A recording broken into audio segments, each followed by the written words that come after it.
Hi hello నమస్తే welcome to hello Telugu. Mega power star Ram Charan అభిమానులందరికీ, సినిమా ప్రేమికులందరికీ ఒక అదిరిపోయే అప్డేట్తో మీ ముందుకు వచ్చేశాను. ఇప్పుడు ఇండస్ట్రీలో హాట్ టాపిక్ ఏదైనా ఉందంటే అది రామ్ చరణ్ నటిస్తున్న లేటెస్ట్ మూవీ పెద్ది గురించే. ఈ సినిమా చుట్టూ జరుగుతున్న ఆసక్తికర పరిణామాలు, రికార్డులు సృష్టిస్తున్న ఓటీటీ డీల్ గురించి పూర్తి వివరాలు తెలుసుకుందాం రండి. ఉప్పెన లాంటి బ్లాక్బస్టర్ సినిమాతో దర్శకుడిగా తనకంటూ ఒక ప్రత్యేక గుర్తింపు తెచ్చుకున్న బుచ్చిబాబు దర్శకత్వంలో రామ్ చరణ్ చేస్తున్న తొలి పాన్ ఇండియా చిత్రం పెద్ది. ఈ సినిమాలో రామ్ చరణ్ పర్ఫార్మెన్స్ ఎలా ఉండబోతుందో అని అభిమానులు ఆసక్తిగా ఎదురుచూస్తున్నారు.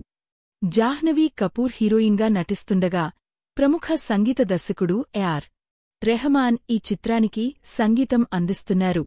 గతంలో ఈ సినిమా నుంచి రిలీజ్ అయిన ఓ ఫస్ట్ షాట్ గ్లింప్స్ ఒకే ఒక్క షాట్తో సినిమాపై అంచనాలను అమాంతం పెంచేసింది. ఈ ఒక చిన్న గ్లింప్స్తోనే ఓటీటీ డీల్స్ క్లోజ్ అవ్వడం నిజంగా విశేషం.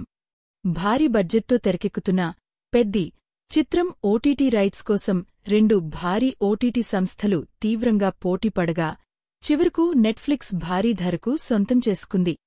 తెలుగుతో పాటు హిందీలో స్ట్రీమింగ్ హక్కులను తీసుకున్న నెట్ఫ్లిక్స్ సినిమా రిలీజ్ అయిన తర్వాత టీవీ వ్యూయర్షిప్, స్ట్రీమింగ్ లెక్కలను బట్టి అదనంగా మరికొంత అమౌంట్ నిర్మాతలకు చెల్లించనుంది. రామ్ చరణ్ పెద్ది పై మీ అంచనాలు ఎలా ఉన్నాయి? ఈ ఓటీటీ డీల్ గురించి మీ అభిప్రాయం ఏంటి? కింద కామెంట్స్లో తెలియజేయండి. ఈ వీడియో నచ్చితే లైక్ చేయండి, షేర్ చేయండి. మర్చిపోకుండా